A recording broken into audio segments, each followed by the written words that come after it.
Hi, I'm Corinne Johnson, Executive Director of the Child First Policy Center. Welcome to the Child First Policy Podcast. Today we're talking about artificial intelligence, a topic that is sometimes daunting for parents to grasp, but one that impacts all of our children's lives and our families daily. And today I have a special guest with me. He's joining me remote from Idaho, and it is Medlir Memer. He is the Director of AI Ethics and Governance Institute. Welcome, Medlir. We're so thrilled to have you with us today. Well, thanks for inviting me. It's a pleasure. Thank you. So let's talk about Utah. There has been a huge spotlight on our state. We just finished the legislative session, and the spotlight's been on us for a couple of reasons. First, because as you know, Utah has been at the forefront of AI here in the nation. We do the Pro-Human AI Initiative is launched here in our state, and there was some great bills that started in the session. They were introduced, but didn't necessarily make it all the way through the session. And we kind of want to talk about what happened here, why Utah maybe was at this in the forefront of this kind of battle on AI governance. And since that's an area where you are an expert, why don't you tell us what your thoughts are on what happened here the last 45 days? Yeah, it's a mystery wrapped in a riddle inside an enigma, perhaps. Well, I mean, I think we know some of the reasons. First of all, I think it's wonderful to see, I think, the state of Utah leading, I think, with a pro-innovation and pro-human agenda. And I think that's much, to the credit of the governor, as well as his office and legislators and others, people like you and others that have made this all possible. So that's the first thing out there. So I know that, especially in legislative sessions, we all want all of the bills to go through, but that's not realistic, is it? And especially in today's more politically charged kind of atmosphere, especially on the topic of AI, where this White House at the federal level has made AI competition one of its priorities in terms of competition with China, liberalization, deregulation, then it was always going to be an uphill battle, right? So I think, Absolutely. so I think that I'm okay with taking some losses and accepting some of the wins and then building up for the next legislative session, especially considering that Utah has only a 45-day legislative session, right? By design, it's hard sometimes to push through some of these kind of like very difficult legislations. Now, the question of why Utah, I think, why has been kind of like at the fulcrum of this is an interesting question, I think. Just today, I think the Politico had actually an article on Utah, and there seems to be a confluence of events. I think there's the type of politics that take place in Utah that has been in a way embodied by political leaders from both sides of the aisle in this state. The whole disagreeing better, right? Finding ways to be problem oriented instead of like just being political and polarizing about it. Mm-hmm. I think that is one of the reasons. Another one is that you have this mixture of, this is a red state, obviously, firmly a red state. It tends to pride itself in being pro-business and pro-innovation. But at the same time, the governor, the people that work around him, legislators, and again, people like you and me are parents, and we're concerned about our children. And we can see in real time what happens when they interact with chatbots or AI toys and everything else, which means then that you have to do something about it. And so in Utah, there's been this idea of a pro-human AI kind of model that has developed, that has been embraced by everybody here. And that means that then you start pushing for legislation in that direction. The third thing I think I would say here, why Utah, is that Utah has some experience leading in this space when it comes to social media technologies. Mm-hmm. And so many of these AI companies are really, social media companies, but now on steroids with AI embedded in these models. And Utah was already on the forefront of that, leading there, trying to protect children. And of course, debates and talk about ed tech and the use of technology in education. That's also been one of the areas that Utah has also led. So all of these together, I think, make for an interesting kind of a perfect storm, for better or worse, in terms of why Utah and why now. And we're grateful to have that storm here in our state. As parents, we look at what's happened with our children with the implementation of social media, then education technology in our schools, and then this rapid integration of AI into everything that we see in our lives. I love living in a state that has been willing to take on these issues and push back. In fact, I love the title of the article that Politico released today. It said, "The Unlikely Red State Trying to Buck Trump and Big Tech." And that just says a lot in that state, that title right there. It is unusual to see a red state fighting back against Trump on an issue. I think in this situation, as parents, we really do feel strongly that we need to see some guardrails around AI. I know there was a study done here in preparation for these bills that came out, and Doug Fiafia was a bill sponsor. I'm not going to use bill numbers because they get so confusing. So we're going to nickname them the transparency bill and the chatbot bill, right? So we had the transparency bill and the chatbot bill. Both great pieces of legislation. Both of them, one didn't get a hearing, the other one died like the last day on the Senate floor. It was really heart-wrenching actually for us as parents. But both of these bills were very thoughtful. They were very light touch. We thought we were going to be able to get really good policy in the state. And yet we had the Trump administration come in. They pushed back really, really hard on us. But we didn't back down. So, Doug Fiafia kept fighting, and the Child First Policy Institute, we actually took David Sachs on head first. I don't know if you saw our little campaign we ran. Yeah. We launched a billboard campaign, David Sachs, stay away from our kids. What are you doing messing with Utah on this issue? And I think there were probably a lot of people who Googled David Sachs. So maybe tell us a little bit about what's happening from that Trump administration level. Like, why does Utah even have to do this? Like, why do we have to be this unlikely state that's going to push back? Yeah. Well, it's interesting. And I think, you summarized the nature of the developments and the problem, the question very well.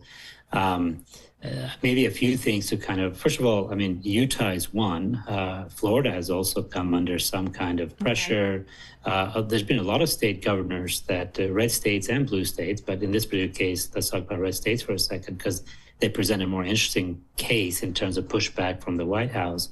But governors have to solve problems, right? Legislators have to solve problems of the people that they actually serve. And it's very clear that at the human level, individual level, there are some serious harms that AI bots and AI models are actually causing on people. And then there's also this issue of competition, because this isn't, all AI companies against, let's say, and the White House against these red states, but rather it is a particular set of big tech AI companies like OpenAI and others that actually want to level the playing field in their direction, right? They want to make sure they influence that conversation so it benefits them, much to the detriment of other smaller businesses, smaller companies. And so that's one of the things that governors are also picking up, is that they need competition, right?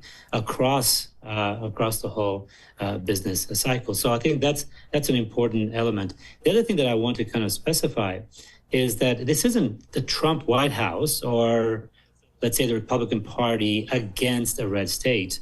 Rather, these are certain actors within the Trump White House, or a certain constellation of actors, as you point out, led by David Sachs and his supporters in the big tech kind of space, that don't like any of these regulations with regards to chatbots and everything else, which, of course, as parents, I still can't wrap my mind around this idea that, hey, you can't be regulating anything with regards to child safety, right? Because that's what most of these legislations are. And also where Utah has been leading is not in the development of these AI technologies, because we're not going to regulate that. That's for you to do, because that's the pro-innovation part. The only regulatory aspect of what Utah is doing here is saying the deployment of this must be transparent.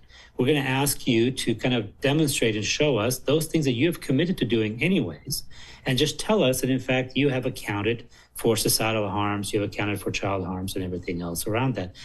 But this is one camp within the broader kind of like the Trump sphere, because there are others. I was in a meeting that now has become famous.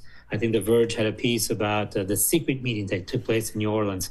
And I was there, and I had to, on one side, somebody on the very left of the spectrum, and then on the other side, I have people from the Steve Bannon camp, Yeah. so on the very right of the spectrum. So, and there seems to be a general consensus that we do this. So there's a lot of people within the Trump orbit that want regulation of this kind, right? The light touch regulation that you were pointing out. But there is a subset of that Trump orbit that do not want that, and that's closely associated with Silicon Valley and with the big tech companies.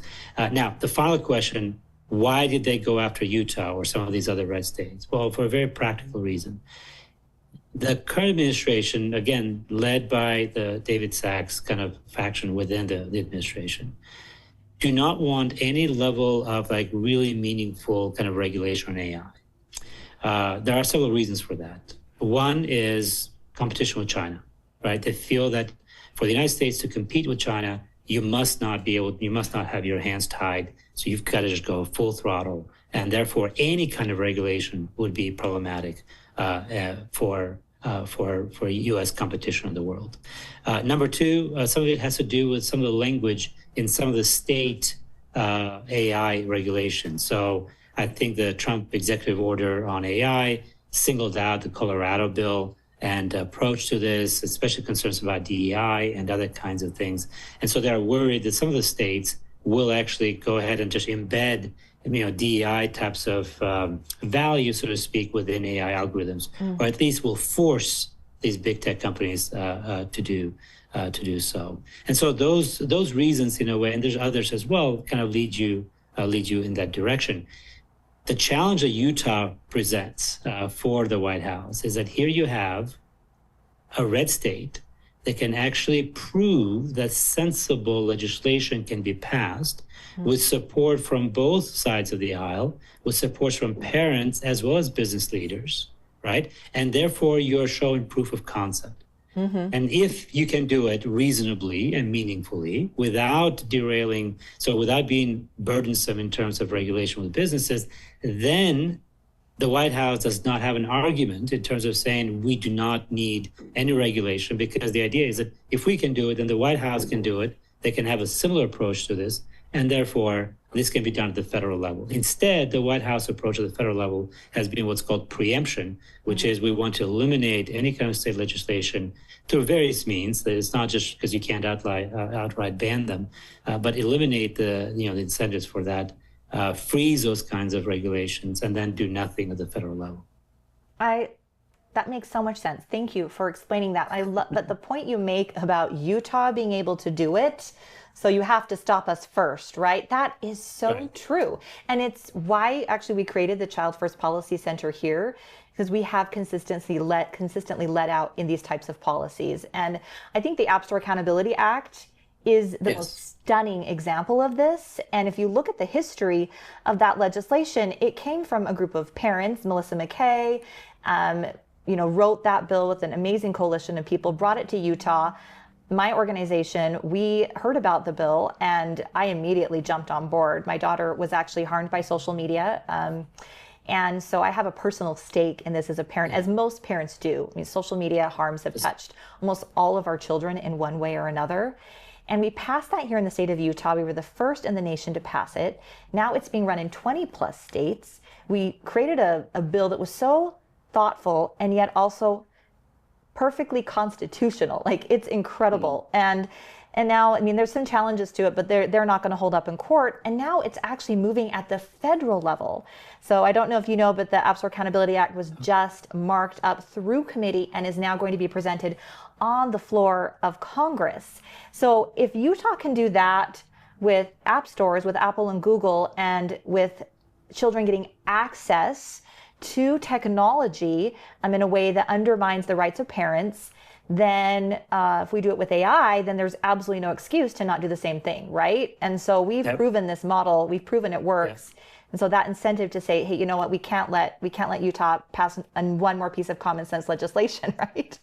Yeah, and then the most difficult constituency for politicians generally, right, administrations, regardless of what color, whether Democrats or Republican, one of the biggest challenges they have is dealing with parents. And this is, the genius of what you and Melissa and others have done is that, that's where this is not a political thing. This is out of necessity. This is out of personal experience. You shared that. I can share my personal experiences with my family, and others can do the same thing. And that's what motivates us. There's no political motivation in any of this. Unfortunately, once you get to a certain level, everything becomes political because there's a lot of money and power, of course, at stake, and then people have different interests. And so this is clearly a policy disagreement, right? And the point is about making cogent, good, reasonable, and reasoned policy arguments, and then hopefully get as many people as you can on your side. I am concerned right now about the mood on Capitol Hill in Washington, D.C.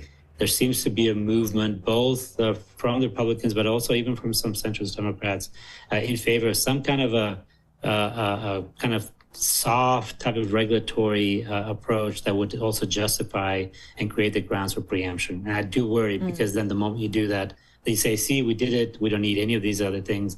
And now, Washington can go after the states and say, now you need to dismantle these. And if you don't, we're going to sue you until kingdom come, and then you can't do anything about it.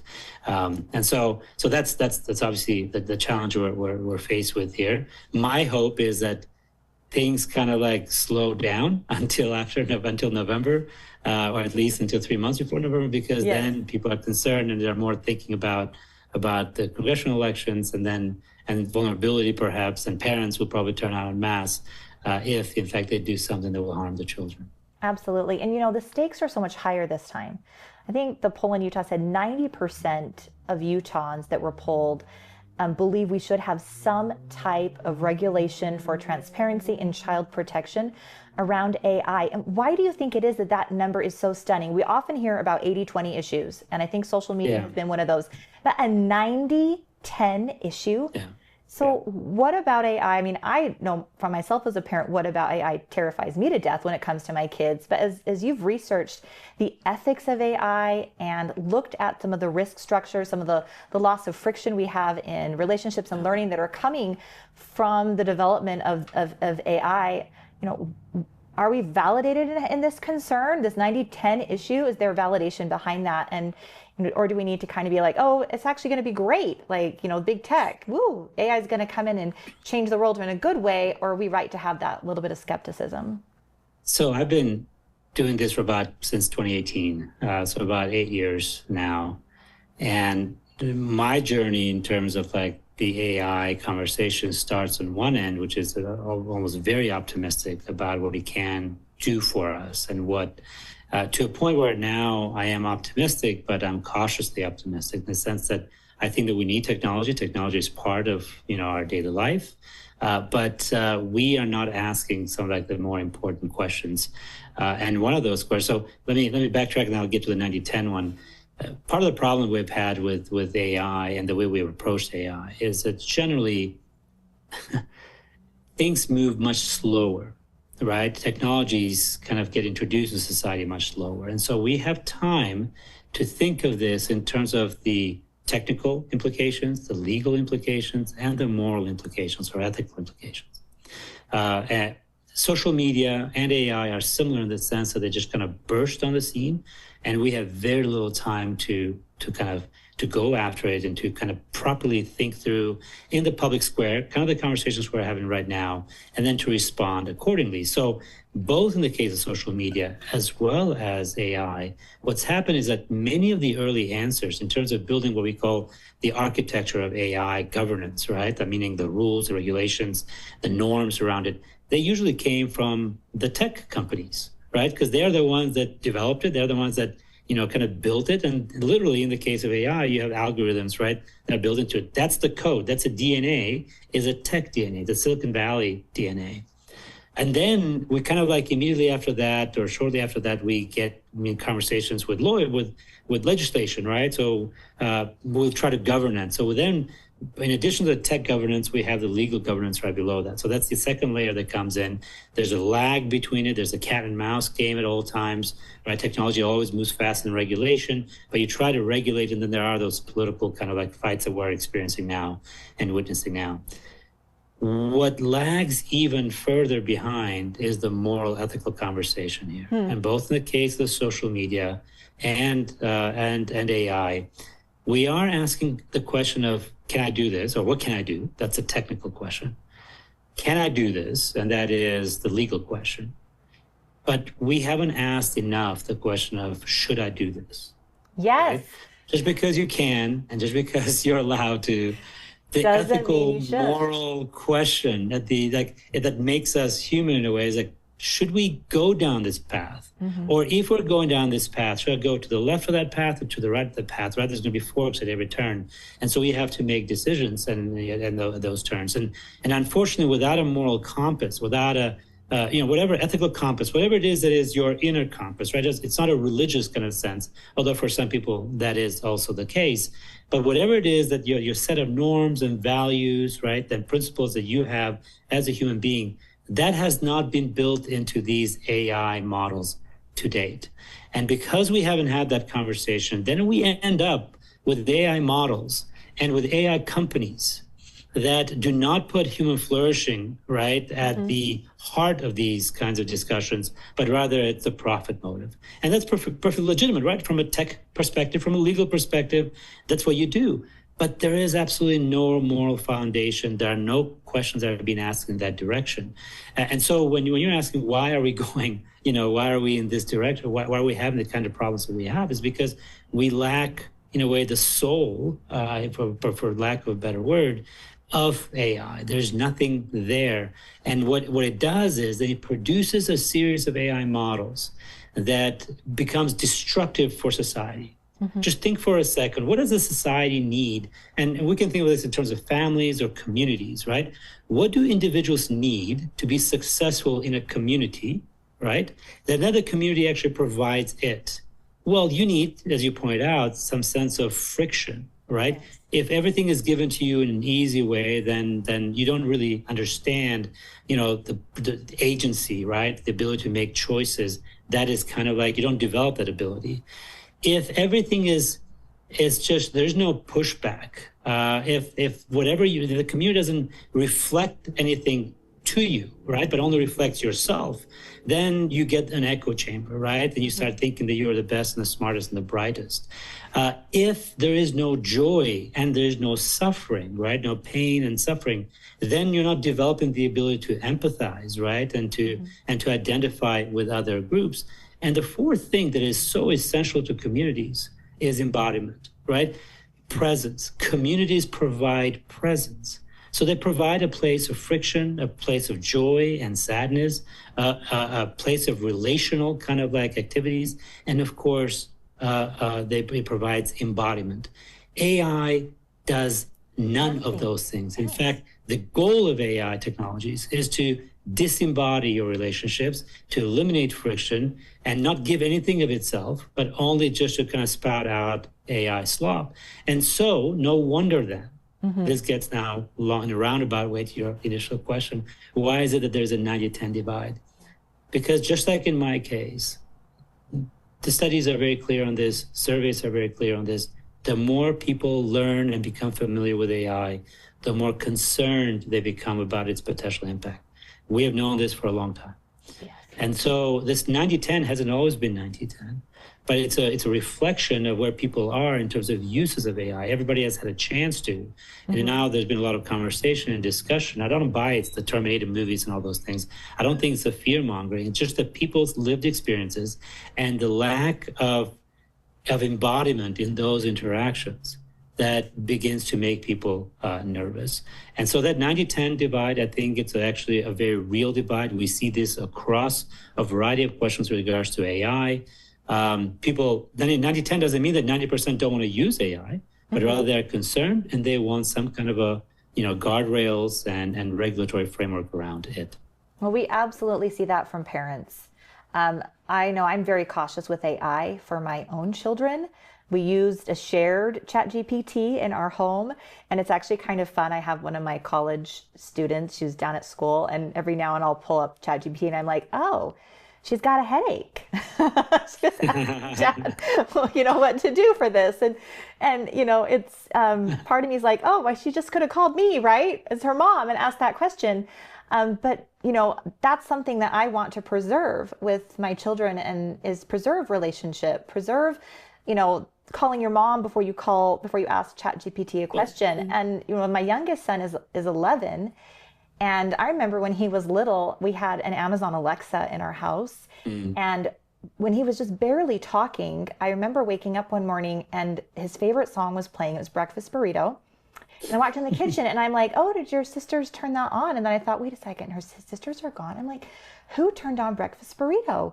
And then my little guy who's just barely talking, breakfast burrito, Alexa, breakfast. And I'm like, he learned how to tell the Alexa to play his favorite song. And I immediately unplugged it, got rid of all the Alexas in my house. I mean, that is not the type of, parenting I wanted to engage in with my kids. And I thought that is mild compared to what we are going to have, our children are going to experience when it comes to artificial intelligence. So, what are some of the things that, we can do as parents to help, while we wait for regulation, and we'll keep fighting for this for sure. And we hope a lot of parents will join us here at the Child First Policy Center as we continue to work on these issues. But what are some practical things that you feel we can do as parents in our homes? And then I think we should talk about education after that. But I'd like to just give parents some ideas of things that they can do. Yeah, I mean, first of all, I was just thinking about, you're talking about your daughter having a headache and asking ChatGPT, and I was thinking, as a human being, as a mother, I imagine the follow-up question would be, so how are you? Like, you have a headache, what's going on? Can I get you something? Right? And then maybe that becomes a catalyst for additional conversation, perhaps gets to the root cause of whatever she's experiencing that is actually causing that headache, right? Rather than just kind of understanding the symptom and perhaps here, take a pill, right? But instead of saying, hey, let's have a conversation, maybe something happened in your life, or there's a chance for some kind. That's a challenge, right, with technology. Now, I want to acknowledge as well that not every parent has the luxury of time in a way, right? And so there's a lot of parents that perhaps need technology in their lives to be able to facilitate the child rearing. So there's that element of that. And that's why I think this pro-human AI approach is an important one, because it takes into consideration the needs across the spectrum, kind of like of parenthood, or just generally there's people living in different circumstances. I can imagine AI being beneficial in terms of higher education in some areas that may be underserved, right? You don't have qualified, perhaps teachers or others. And so you're able to perhaps use AI. I know that, there is a lot of experimentation, although I have some serious reservations about AI and education generally, and hopefully we can talk about that. But in terms of parental stuff, well, maybe the first thing to point out is that what are the threats here, right? And we already talked about the disembodied aspect of this, the lack of friction, everything else. But here are the risks. I mean, this is important. Just two or three things just kind of keep in mind. First of all, these increasingly we're seeing the introduction of AI toys. So Alexa, in a way, is not a toy, right? This is for adults and others to use. But now you have literally toys that kids are playing with, and it already has it's like an AI bot built in. And what they do is that they actually record your voice, they record your behavior, they record personal information, right? Personal kind of patterns of actions. They'll have cameras, microphones, apps built within the toy itself. And so that you can imagine now the threat, and the challenges that come with it. One of the problems with that is that a lot of studies have actually demonstrated that these AI toys then are collecting this information and they're sharing that information with the company and the company servers. And so, and even if the company itself is like, look, we're not doing anything with it, it's just there to provide a better toy experience. Oftentimes they have very weak security protections, which means that even if the company is fine, right? It's a question of, what about the data, and what about those pictures of your child that perhaps is, depending how old or how young they are, could be used in ways, as you were talking about, sextortion, about other kinds of things that AI now, unfortunately, is doing such a quote unquote good job. And so there are a lot of vulnerabilities that allow hackers to access data or even control the toy and therefore manipulate, right, the kids. So that's one of the kind of like the big red flags. I think we need to be careful with AI toys as these are, because, just understand that AI companies, their bread and butter is data, right? They want a Yes. lot more data. And we know that if data is synthetic, then the training gets worse and worse. And so we need better data, right? Companies need better data. These AI companies do.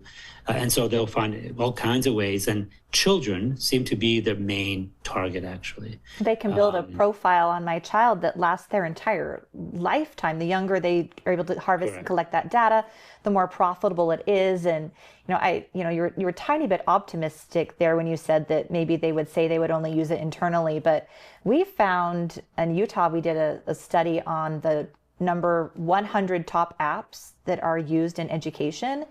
And these are all apps that signed contracts that said they would not sell our data to third parties. Yeah. And we did a study with Dr. Mark Keith out of BYU, and it turns out that like 85% of them were selling our kids' data.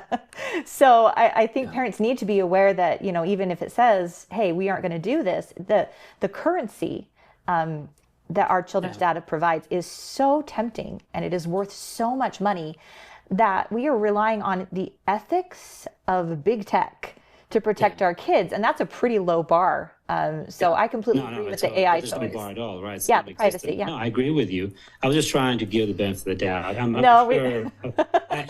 I'd like to believe there's at least one company out there that's producing AI toys. Doesn't mean to harm your child. Yes. But just wants to make a better toy.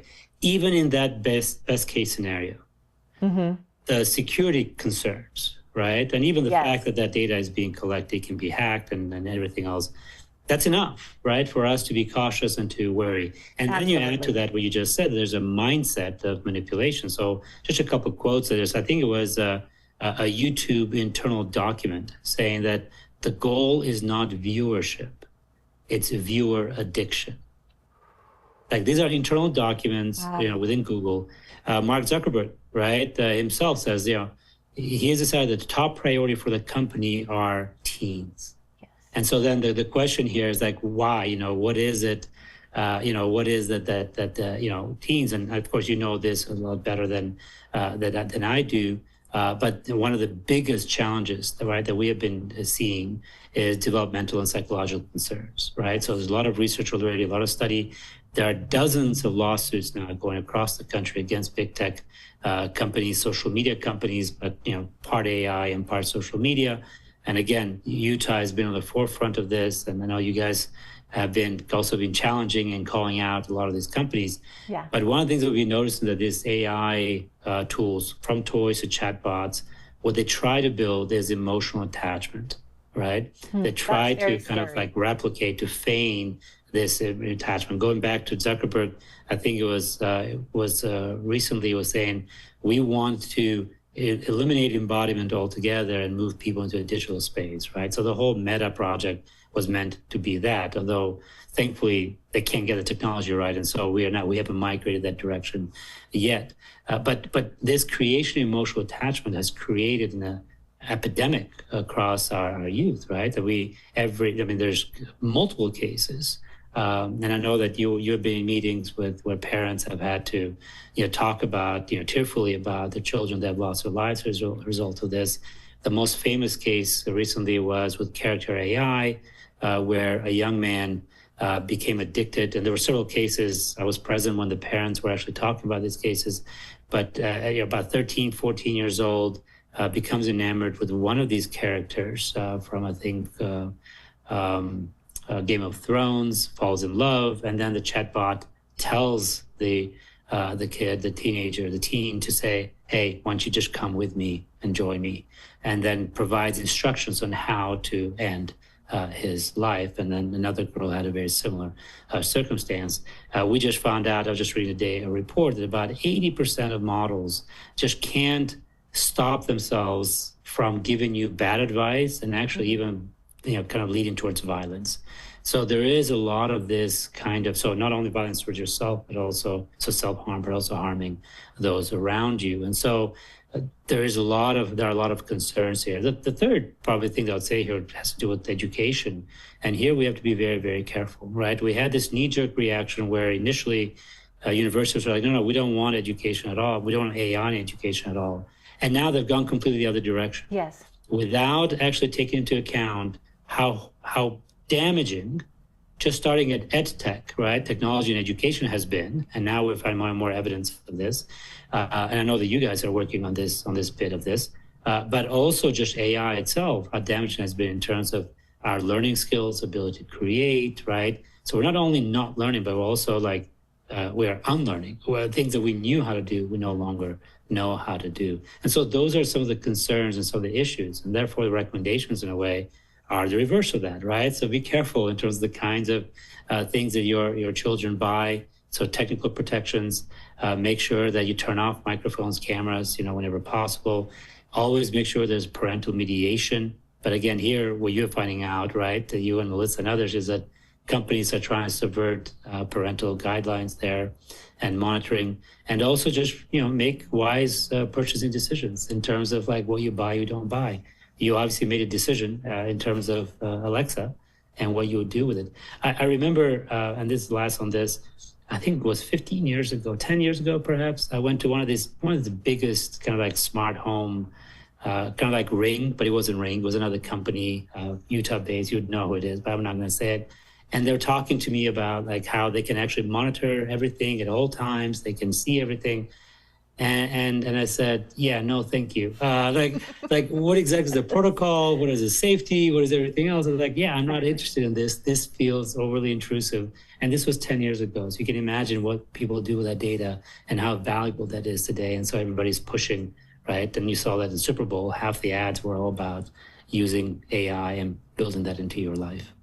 And I remember the AI ad with the Ring doorbell that can find the dogs. I think the response to that was not positive. I think as a society, we are waking up a little bit to this, the surveillance state, the data collection state, especially when it comes to our children. But you said something to me that was really stunning there, where you said that 80% of the models can't help themselves. Yeah. But to engage in more violent content or dangerous content or compulsive, that type of content. So we know from the education space of what's being developed in terms of AI education that these are either a large language model like, Google AI, that now whenever you open your kid's Chromebook, and my daughter showed me this the other day and I couldn't believe it. She used to open her Chromebook, and on the screen were all of her little learning apps, your little Nearpod, and she has her Canvas over here. Now when she opens her computer screen, there is a blank page and a single bar, and it's Gemini, and it says, "How can I help you?" Yeah. Yeah. And that is already taking place. If your child is in public education, they are using AI. They have full access to it. And then the other thing that is happening in education is, the Gemini or that built into Google or Microsoft or Apple or whatever device you're using. The second one is these wraparounds, right? So we have all these wraparounds that they're creating what they're calling education technology, education technology, but it's just taking a large language model and creating like a little wraparound for it. And then they're saying, well, because it's contained in this wraparound, it's safe. And I'd love to get your thoughts on that, because if these models can't help themselves, are these really safe for our kids? And should parents be concerned that their kids are using these in a school setting on pretty much a daily basis? Well, we don't know, right? We don't know. And this is the whole point of the Utah legislation, was we want to know. Exactly. Tell us that, in fact, you have done these tests. Be transparent about the outcome of those tests. Let us know what those results are. And then we can make decisions as consumers. Yes. And that is exactly the language that David Sachs and his people did not want in the bill. It says, we like everything else, just get rid of that. You're like, but that is the essence of, what we want to do. And so so this is where the disconnect is. And I think I saw today somebody talk about even the Trump White House, but just generally, it's like, this is a moment for political parties, right? I mean, if you want, because we have elections coming up in November, this is the moment for political parties to actually plant a flag and say, on the ground, say, we are with the 90% of the people on this one, and make that actually a big issue for them. The problem is that, the disconnect, there's been so much money this time around. It was blockchain, I think. It was crypto, right? Crypto was the big donor, I think, in the previous two election cycles. This time it was all AI money. There's so much money going the way of candidates. They're actually stumbling over each other, trying to curry favor with the big tech companies. And then on the other side, you have the resistance, right? I've tried to kind of do my part on that, and you have done your part in that, in the sense of saying, hey, we don't have the same resources, but we have fairness and justice on our side.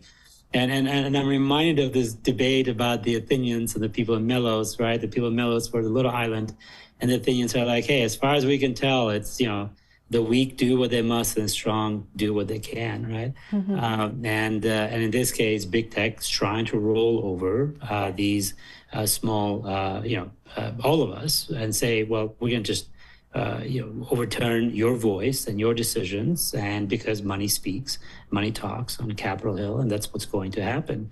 And so that is a challenge. That is the concern that we have right now. In terms of AI in higher education, again, there are issues both in terms of content as well as in terms of structure. What I mean by that is that I'm a political scientist, and I teach a senior seminar here on AI governance and ethics, and so we do this with my students. And one of the first things that we do is just talk about, literature review, right? You have to do a literature review. There's been several experiments now that's been run where AI just will make up, right, stuff just on the spot without any problem whatsoever, because it's sycophantic, right? It just wants to make you happy. That's why it's set up, because it wants you to continue to engage with it. Exactly. If you notice, every interaction with AI ends with, would you like me to do this? Here are some options. Let me give you some ideas. Which of these, it's not like, do you want me to do this, but which of these do you want me to do, right? So there's this constant nudge that we learn from the era of social media. Like if you keep nudging people in this interaction, there's this kind of like behavioral economics kind of approach to this, then you get addicted to this, and it becomes the endless scroll equivalent of ChatGPT. And so you have that built into all these models. And because what they want is more attention, and they want more interactions, because more of that there is, and the more data there is, and then therefore they can monetize that. Let me just come in on issues of data privacy, by the way, because Utah had the AI summit, I think, back in December, if I'm not mistaken, and it was a representative for Shopify. And he said the quiet part out loud. We were talking about data privacy. And this was the consumer, consumer protection office within Shopify, somebody like in that consumer experience office. And he says, listen, and I'm going to paraphrase, stop being so selfish about this data privacy thing. There should be no data privacy, because in fact, if there is no data privacy, and if all your data becomes our data, and then this becomes available to everyone, then we can build better models. So in a way, you insisting on data privacy is making our models worse, which means that our customer experience are going to be worse. And so you're being selfish because we can't build better models. He said this out loud. Wow. That's a bargain. Imagine what are the conversations that are happening within. And so when you're thinking about this ed tech, right, what do you think what is the main objective of these AI companies when they're providing these educational tools? Is it just so that you can learn, so you can be better at learning, or is it so you can continue to be more and more and more and more engaged with these tools? And yes, they could have this externality, positive in this case, of learning, but there are so many negative externalities that are associated with it that unfortunately you're gonna have some serious problems. So I've actually been pushing back against, initially I was somebody who thought that we should embrace AI in higher education, but over the last couple of years, I've actually turned critical in terms of the role of technology in higher learning, because I feel that we're just going one way direction, and we may be going towards this inability to actually recover some skills, some very important critical skills that we need to reason, to write, to express ourselves in ways that are genuine to us as humans. And so we're just doing all this in the service of AI and these AI companies and AI models. Well, that's the whole point of Child First, right? Is this idea where somebody has to step up and start saying, where is the child in this scenario? Are we considering the impacts that this technology has on that child's mental well-being, their physical well-being, their emotional well-being, their relationships? And we're so grateful that we have individuals like you in this space that are looking at the governance or looking at the ethics and the research and can partner with us in this journey we're going to go through to start shifting this to that should we question. And I think that's what parents need to be asking. Ask our administrators and our principals, ask ourselves, we can, but should we? And hopefully, as we continue to work on this issue in Utah and partner with you here, we will be able to see the legislation that didn't pass last session pass. Next session, it's going to be a big goal. And I think we're going to take a really close look too. We did get the notification, one great piece in Ariel DeFay's bill, the Balance Act, and was so grateful she added this. It was at the request of parents that this was added in, that now under that model policy, school districts will be required to notify a parent of any software or any technology that has AI embedded in it. And at least then we can be aware of what our kids have access to. And hopefully at that point, parents will be able to opt out of that as well. But it's a starting that's a question. That the question is there an opt-out? And then what is the alternative, right? Exactly. Because this is the other part of it, because people are like, well, you don't have to use AI. It's like, sure. But there is a public interest here, and the government has this role to play. And that is to ensure that there is a second path to that, where, for example, I don't want to use my data as a currency, as an exchange for a service. Maybe I use my time or I use my money, right? So I can purchase a service without my data going out there. We use this already, like in infrastructure. I mean, there's a toll road, but there's also a secondary road that you can take if you do not want to actually pay for a toll road. It'll be slower, probably more scenic. It'll be more enjoyable. It'll be more akin to a human experience than actually going through, these soulless type of like stretches of road where you bypass communities and towns and you miss on relationships. And I mean, it's a good analogy in terms of what AI kind of tries to do, is it just moves us onto this highway of faux intelligence, right? Where we think that we're getting smarter and we're actually more intelligent. We're not. We're just kind of doing just big data processing, but we're no wiser for it. We're not any more human because of it, right? And by not stopping and slowing down and taking those stops on Route 66, perhaps, or going to these small towns and building communities, we're actually losing the very essence of what it is to be human, and struggling, going back to the school bit of this, if we just move just in the name of efficiency in higher education or K through 12, we go in this direction, and we don't create paths for students to slow down, to stop, to think, to build communities among themselves and with others, then we're going to miss out and we're going to lose the essence of what it means to be human. And therefore, we can't even talk about human flourishing because, right, if we don't know what it means to be human, then there can be no human flourishing. There's only technological flourishing. Now, I don't mean to be like a doomsday kind of thing, because I think there's a lot of positive, beautiful things that we can do out of this.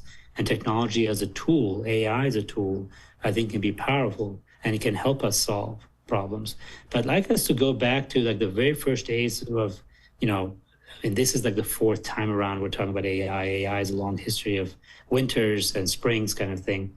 But remember the first, in 2022, when ChatGPT kind of like burst on the scene, what is everybody talking about? We're talking about innovations in healthcare. We're going to eradicate cancer, right? Yes. We're going to do these things that we just could never do. And what are we doing now? We are writing a better email, right? We're making Notify apps.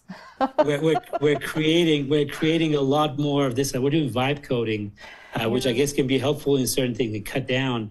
And by the way, the benefits are not necessarily accruing on the people that are using them. It's actually on companies, right? I had this conversation with somebody in the field of journalism for our podcast, Age of AI podcast.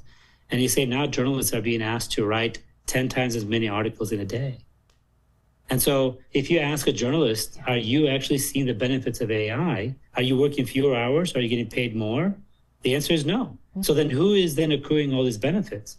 Well, I guess it's the company, right? And so we're not seeing this kind of, the benefits of AI quite at a societal scale.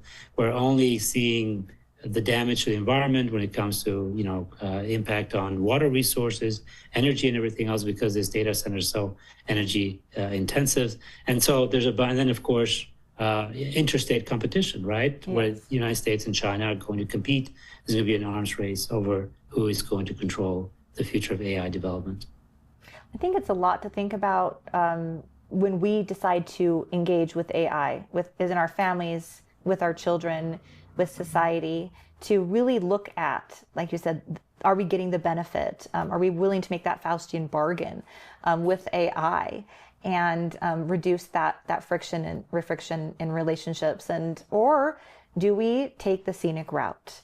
And I really hope that that's one of the messages that our parents will take away today, is to think about the scenic route and to join us as we work and fight for that for future generations. So I want you to just tell people where they can watch your podcast, where they can learn more about your work, and join in the efforts that you're engaging in. Yeah, sure. So yes, I have a podcast as well. Been doing it since I think 21. It's called Age of AI. So yeah, you can find it on Spotify and all the other, iTunes, and it's on website. We've also launched two initiatives the last few months. One of them is the AI Ethics and Governance Institute. So this is a Utah-based policy think tank, but it's global. We have fellows across the world and various initiatives, but we have a working group that works on Utah issues to make sure that we can actually continue to make Utah kind of the leader in this space. And the other initiative is what we call organized intelligence, which actually tries to bring together faith-based communities and talk about the impact of AI on faith, but also what faith communities can and kind of this moral architecture in a way, how they can impact this architecture of AI, broadly speaking. And so those are the three initiatives, and yeah, you can just look me up, Medlir Mema, and then you'll find all that information online. Fantastic. Well, thank you so much, Medlir, for joining us. And thank you for joining us on the Child First Policy podcast. And we'll see you next time.